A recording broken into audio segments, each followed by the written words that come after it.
저도 알아요. 시아버지 밥이 아니라 그걸 남편이 어떻게 생각하는지, 저걸 이유로 저를 어떻게 대해온 건지 그 밑바닥을 본 게 가장 큰 이유라는 걸. 어릴 때부터 엄마랑 둘이 살면서 밖에서 일하는 엄마 대신해서 밥도 하고 살림도 하고 그러면서 내 손으로 하는 게 제일 낫다고 생각하고 살아온 터라 그래 내가 아니면 누가 하냐라고 해맑게 생각했네요. 남편은 교대 근무하느라 항상 잠 부족해하고 자기 밥도 못 챙겨 먹고 요즘 같은 날씨엔 벌겋게 익어서 지쳐 들어오는 모습만 보다 보니 힘들어 보이니까 내가 하지 뭐 이랬었고 신우는 연애 때부터 동생같이 애교 부리고 언니 하고 따르던 애라 잠시 힘들어서 저런 거겠지 자기 몸 하나 챙기기도 버거워서 저런 거겠지 그냥 내가 해주지 뭐 이런 마음이었던 것 같아요. 시아버지는 몸 불편해지시기 전부터 항상 저한테 고맙다 해주시고 인자하고 좋았던 기억만 있고 결혼식 때 이제 내가 네 아빠 해주겠다며 말해주신 게 감사해서 할 수 있는 만큼 해드리고 싶었어요. 그 부분은 후회 없고 짜증도 안 나는데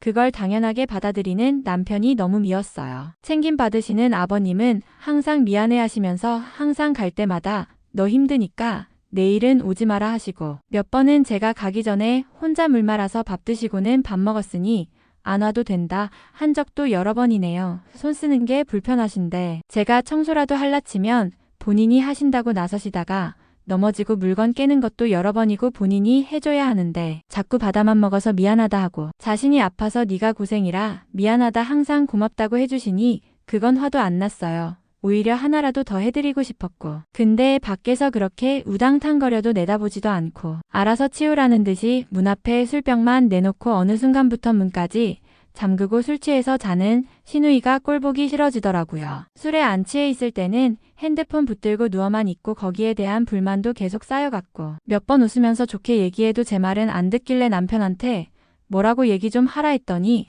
안 그래도 힘든 애 냅둬라 본인이 알아서 하겠지 다 큰 성인인데 내가 걔한테 뭐라 그래? 라면서 강 건너 불구경하듯 말하는 태도에도 화가 났고 처음에만 고맙다. 네 덕에 내가 걱정 없이 일에만 집중할 수 있다 하더니 어느 순간부터 날 더우니 저런 메뉴 좀 해드려라 이번에 보니 아빠 살이 좀 빠진 것 같은데 보양될 만한 것 좀 해드리라는 둥 자연스럽게 부리듯 시키는 모습에 기가 차면서도 아버님 봐서 참고 그랬나 봐요. 남편이 말 안 해도 알아서 가게 차리고 나서도 자주 들르고 챙길 생각이었는데 그게 당연하다는 식으로 말하는 건 참기 힘들었네요.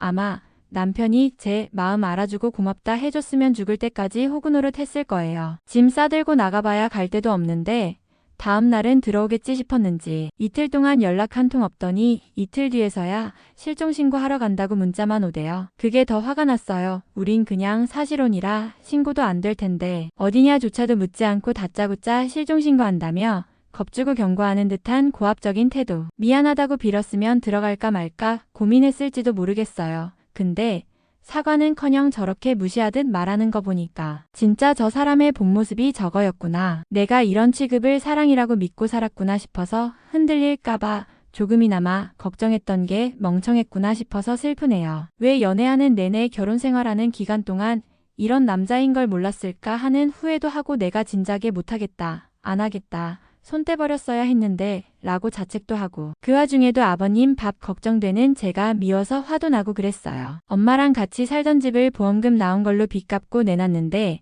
팔리질 않아서 팔리고 나면 돈 합쳐서 집 구하자 했었고 거긴 지방이고 남편은 경기권인데 전세금이나 집값이나 비슷해요. 남편이 전세로 살고 있던 집에 제가 몸만 들어간 거나 다름없어서 혼수라고 제대로 산 건 침대밖에 없어서 따로 정리할 것도 없네요. 저는 제 팔자가 기구해서 주변 사람 다 죽어나가고 이렇게 힘들게 살고 인생이 꼬이는구나 생각했는데 댓글들 보고 마음을 고쳐먹었어요. 진짜 조상신이 보호해주셔서 집도 안 팔렸고 혼인신고도 안 했고 애도 없었구나. 통장 안 합친 게 얼마나 다행인가 싶고 내 팔자가 기구한 게 아니라 오히려 더 큰일 있기 전에 살아나올 수 있었던 거구나라고 생각하니 남편이 이렇게 일찍 밑바닥 드러내준 게 고맙더라고요. 마지막까지 사과하는 척이라도 안 해준 것도 다행이고 남편 스케줄을 알고 있어서 집 비었을 때 짐 챙기러 갔더니 그새 비밀번호도 바꿨더라고요. 키읔. 내가 이런 대단한 남자랑 살았구나 싶어서 웃기기도 하고 무섭기도 하고 비밀번호 물어볼까 하다가 그냥 열쇠 아저씨 불러서 들어갔어요. 챙기러 올지 알았는지 어쨌는지 옷장문도 활짝 열어놓고 제 물건들이 죄다 화장대 밖으로 나와 있더라고요. 딱히 돈 될 만한 건 없어서 옷가지랑 중요한 짐 몇 개만 박스로 싸고 용달 불러서 옮겼어요. 남편이 연애 때 사준 명품 가방이 있는데 친구들이 가방이 그거밖에 없냐고 할 정도로 비가 오나 눈이 오나 들고 다녔는데 선물이고 명품이어서가 아니라 추억도 많고 편하고 잘 어울린 데서 갖고 다니던 거라 이걸 챙길까 말까 싶은 정도 고민했어요. 큰 고민 앞에 두고 쓸데없는 고민을 더 길게 하는 제가 스스로 웃기지만 진짜 진지하게 고민했어요.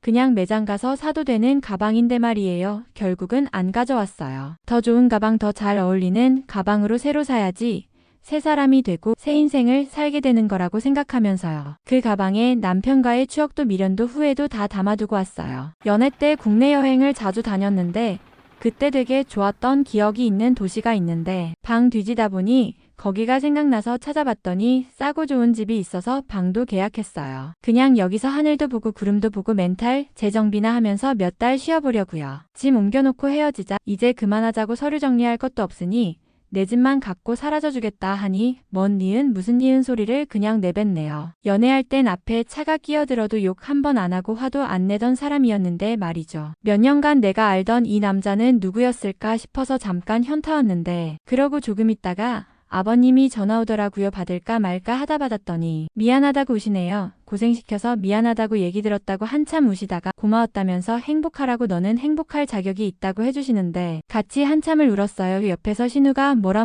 하면서 전화기를 뺏으려고 했는지 우당탕 하더니 전화가 끊기고 다시 전화 오길래 안 받았어요. 제가 듣고 싶었고 들어야 했고 들을 말은 그게 전부인 것 같아서요. 너무 허무하게 제 6년의 시간이 끝났어요. 어떻게 끝맺음을 해야 할지 혼자 긴장하고 겁먹었던 거랑 다르게 시시하고도 허무하게 잘 지내란 가식적인 인사도 서로 안 한 채로 끝나버렸네요.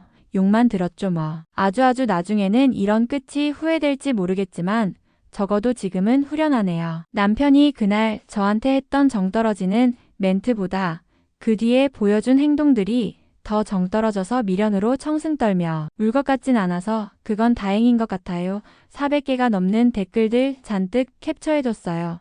혹시라도 마음이 싱숭생숭해지면 다시 보려고요. 전화번호도 바꾸려다가 부동산에도 번호를 바꿔야 하는데 그건 남편이 알아내려면 알아낼 수 있을 것 같아서 집 팔리고 나면 바꾸려고요. 절 찾아다닐 것 같진 않은데 그래도 번호 바꿨는데 연락 오면 또 마음이 휘청할 것 같아서요. 처음엔 그냥 속풀이하고 싶어서 홧김에 글 쓴 거고 남편이 싹싹 빌어서 다시 들어가게 되면 모른 척 글 지워야지 했는데 댓글들 다 보고도 저는 호구짓 했을 것 같아요. 근데 남편이 알아서 철벽 쳐주고 막아줬네요. 이건 남편이었던 남자한테 고마워야 하는 게 맞겠죠? 이젠 남편이 이 글 봤으면 좋겠어요.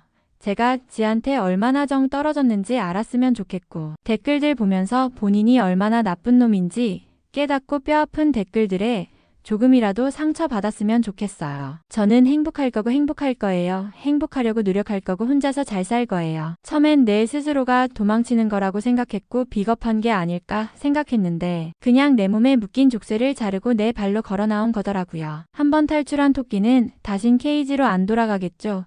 그래서 저는 앞으로 잘 살 수 있을 것 같아요. 멀리 새로운 곳에 가서 잘 살아보려고요. 고기에 미련 가져서 죄송해요. 아버님이 요새 더워서 입맛이 없는데 갑자기 삼겹살이 너무 드시고 싶다고 하셔서 파채랑 맛있게 구워 먹어야지 하고 샀던 거라 그 와중에도 그게 생각나고 아까웠나 봐요. 아버님은 이제 친자식들이 알아서 챙기겠죠. 아버님 생각하면 마음이 편하진 않은데 제 잘못이라고 생각하지 않으려고요. 아버님 자식들이 못나서 고생하시는 거니 그건 제 탓은 아니다 라고 생각해요. 댓글들 보면서 진짜 요양병원이라도 보내면 어쩌나 했는데 그거 역시도 친자식들이 알아서 할 몫이고 아버님이 감당하실 몫이죠 뭐. 저는 이제 제 인생만 챙기고 살 겁니다.